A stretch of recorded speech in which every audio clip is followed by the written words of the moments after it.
What's going on, guys? Welcome back to W.D.Y.D CSP. What do you do as a central stir processor? All right, low temperature sterilization, unloading, and loading. All right, so here is an example of one that's need to be unloaded. Printouts there. I got on some gloves. You notice I got some gloves on, right? This is according to the IFU of this manufacturer of low temperature sterilizers. Okay, this is not the case with every manufacturer of low temperature sterilizers.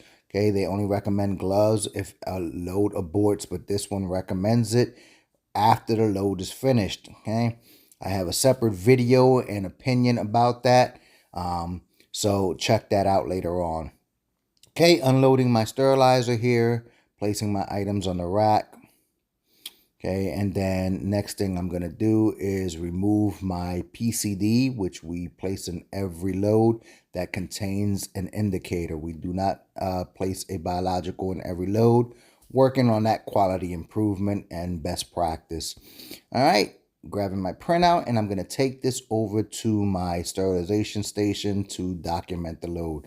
I have another sterilizer that's done, but we'll unload that in a few minutes. Okay, taking this over to my station.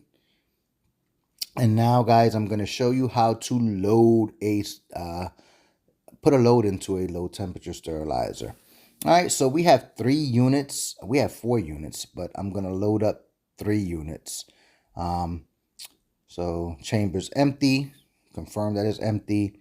And you guys see I have that little red light there that indicates the oil change is required.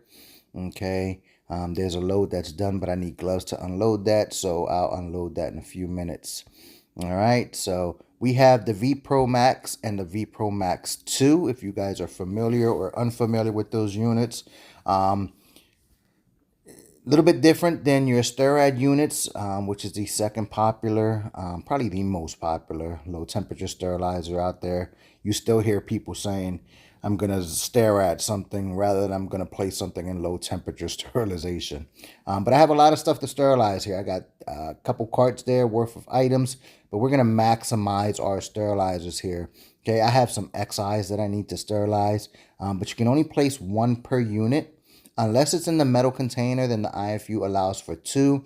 But I'm not sure which one's in metal, which one's in plastic. So I'm playing it safe and just assuming that they're all in plastic and one at a time. But that's going to take up a lot of space and a lot of time. I have a lot of items to sterilize. So I'm going to use items that I can put multiple items into the sterilizer. So let me show you what that looks like.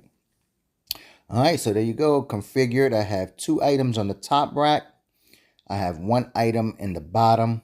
Okay, this is no different than loading a steam sterilizer. Okay, wrap goes above metal containers, peel packs on edge, except for the PCD. The PCD is laid on the top rack. If the top rack is available, top rack, plastic side down. Okay, now we're going to our tracking system and we find the sterilizer that we're building our load on. We start a new load. And we just follow the prompts in the tracking system. Make sure that you're picking the right parameters. So that was non-lumen. Next, I have to scan my items in my load. Okay. But before that, I have to figure out which load is this, right? So this is sterilizer, whatever it is, sterilizer number 9, load number 7. But whatever, I'm going to go ahead and scan my items in my load here. Okay. So I'm going to move that 1 package up to the front. I wish that rack came out a little bit farther, you know, rather than me moving items all the time. But go ahead and scan my items and close my door. Now, you notice I keep opening and closing this door. Now, it's important because the temperature within the chamber is 120 degrees, which is critical for the sterilization and for the suspending the hydrogen peroxide in its vaporized form. Okay, that temperature is very critical. Even though it's low temperature sterilization, that temperature is extremely critical for the delivery of the hydrogen peroxide into the package and keeping it in its vaporized form.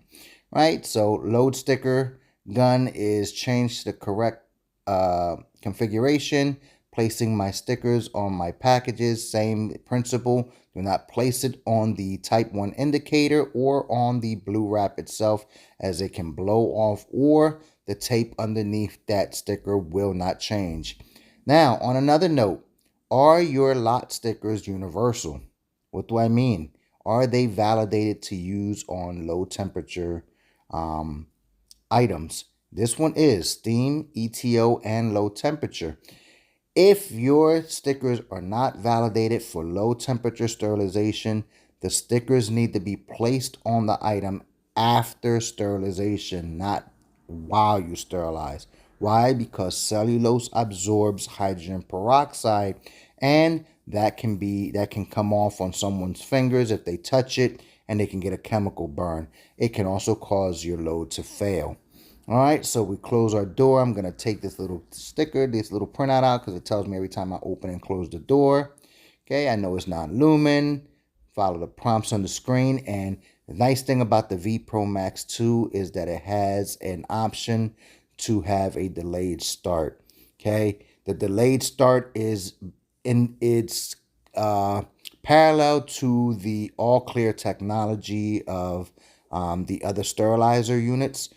It just helps condition, bring the temperature up in that chamber, ensure that items are, if there is a little bit of moisture, it removes that moisture and dries it up a little bit there.